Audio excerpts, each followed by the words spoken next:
This is Oswald. Hi, my name is Nico, half-decent board game designer and 5.7 out of 10 artist, and for the past year, me and my friend Eli have been working on our dream pirate game. I wanted to make a game about a truly chaotic sea, one where you can't trust anyone but the trusted crewmates you befriend along the way. You can build out a tile-based map, explore it with your ships, gain new powers with often crazy synergies, all to end your journey with a mad dash to the center of the world once you're loaded with gold. And it was a blast to play. In the past few months, we've gotten over 100 playtesters with a large amount of them buying the game for themselves. And you, my dear viewer, might get a copy yourself. We're going to give away one random copy of Isleswad if you sign up to our newsletter in the description below, so just stay tuned for that. But as with all good stories, this wasn't the journey I expected to follow in the beginning. There were 3 moments in this game's development that transformed it fundamentally and made it into what you see today. I'll share each of them in this video, starting with the first that occurred in the longest mountain range in the world. Look, I'll let you in on a little secret. I'm actually a college student right now, and so I spent part of my last year studying abroad in Santiago de Chile. There I met some pretty awesome friends, both from the city and from the US of A. One of my pastimes of choice ended up being gaming, but I ain't talking about any of that modern stuff like Pong and critically acclaimed video games like Knack 2. No, I'm talking about things like Bridge, Uno, Ghost Blitz, Uno, and of course, Condorito. Huh? Now, I don't blame you if you guys don't know about that last masterpiece of a game. It's probably because it was only ever released in South America, due to the game's titular character being somewhat of a national figure in specifically Chile. I didn't know much about the character either, but since I had received it as a gift, I thought we had to try it out at some point. And so we did. What started off as a seeming clone of Uno, where you match the characters of the comic series instead of numbers and colors, ended up being a chaotic fest of action cards that range from anything between stealing one card to swapping hands. Awesome, right? Well, not exactly. My friend Eli, who is well versed in understanding and exploiting rules from his days playing Magic the Gathering, quickly figured out how to make the game unwinnable for other players, and once everyone realized what he was up to, they started to do the same thing back. Eventually, everyone was just swapping hands with each other indefinitely, making it impossible to win. We were in card game hell, and the joy slowly but surely drifted away from our eyes. Until we decided that then would be a good time to call an end to the game. So, one player deliberately made a bad move so that they could lose, and that was that. Even days later, I couldn't stop thinking about that game.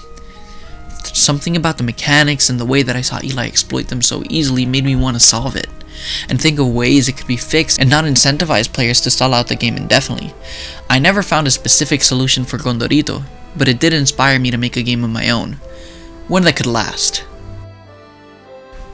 And so this is when the pirates come in, right? Well, not exactly.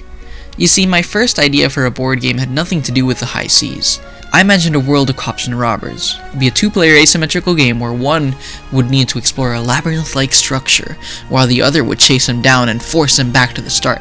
To make it even cooler, this would take place on a tile-based map that the robber side would have to reveal before reaching their last tile. This is kind of loosely based on the game Magic Maze, where you're also placing down tiles that you later walk on. And that's how I created the most awesome board game of all time. Wait a minute, this sucks! So, it turns out that players weren't really doing anything in their turns, except trying to move as far as they can. All that this tile-based map and asymmetry did was hide the game's dirty little secret.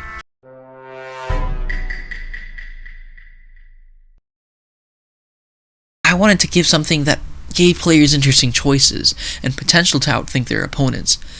So, I thought to myself, where in that scaffolding that I've already made can I put in mechanics that give players those interesting choices? And then it hit me. What if the tiles could be moved and rearranged? I could leverage the fact that the map was tile-based to let players rotate and shift tiles as part of their actions. The robbers could rotate them around to hide between walls or move quicker than their regular actions permit, whereas the cops could pull the rug out from under you and rearrange tiles to get closer to their targets, or at the very least make it more difficult for them to escape. I was so excited about this that at the first chance I got, I met up with some friends and tested the game out with people. Now, they were actually thinking in their turns, having to choose whether they only wanted to move or use their different powers. The whole map turned into a puzzle of finding the ideal path to the end. and things were looking up. But there was still a lot of work to be done. The game was really intuitive for the robber side. All that they needed to do was just get to the end. But figuring out the cops was really messy. I wasn't even sure what their win condition was. When I played with Eli, he figured out that there are certain game states that make it impossible for the robbers to win in. You know, that's thematic, isn't it? Rigging the system against a little guy. Either way, I just found that it was frustrating to play against the cops in that mode. Creating unwinnable scenarios isn't something that all players want to do. So then I thought about making Mario Kart style rules. In that game, cops win by capturing every robber, and then robbers have jailbreak spots that can help to counter this. The issue I had with this is that I liked the idea that the robbers were breaking out of prison too much, and the simplicity of making them return to their starting space after being captured just made a lot of sense to me. I didn't want to necessarily sacrifice that. Combining those two ideas meant that the cops could either win the game very early by catching them slowly after the game started, or just spend most of the game milling about waiting for the robbers to win because they lost their early chance. But you know, neither of these problems held a candle to what I thought was the biggest issue in my mind. The theme, the look, the art of the game. You know, I really hit a wall. I was starting to think that I wasn't actually that big of a fan of cops and robbers in the first place, and it was really hard to create a map that I found nice and cool to look at. At first, I was imagining a movable magic city, but I couldn't for the life of me figure out how to make the art assets for it.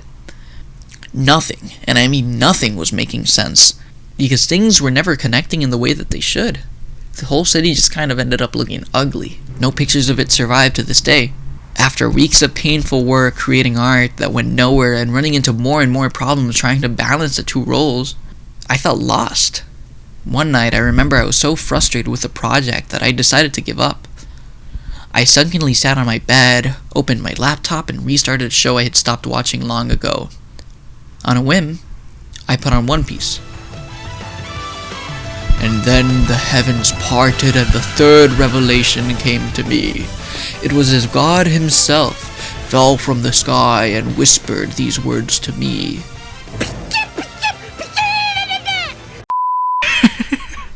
Okay, we're cutting that part out. Going back to One Piece showed me that this game should ultimately be about pirates, not cops and robbers. Everything kind of clicked in its spot after that. The whole world and game loop made a lot more sense with pirates in mind. The map tiles can now connect in any which ways because instead of walls, there were islands. Everything there was just surrounded by water anyways. I also think that a pirates map like this feels not only very cool, I also think that the mechanic of adding more of them as the game progresses feels very thematic and ties nicely to the idea of exploration. I mean, that's what drew me into One Piece in the first place. And the whole pirate theme had secondary benefits too. It was through their introduction that I figured out how to make a much nicer and simpler game loop. Players would both be building out the pirates map and searching for gold before delivering all home to the Pirates Cove. And both would also be able to kill each other to steal their loot. It's no longer a game of cat and mouse because now everyone was both cat and mouse. But then where is the asymmetry, some of you may be asking? Wasn't the whole rotating and moving tiles the most fun part of the previous version of the game? Well, don't you worry, my dear viewer, because that's staying too, albeit in a reworked way.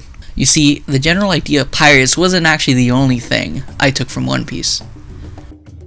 まずは仲間集めだ。10人は欲しいな。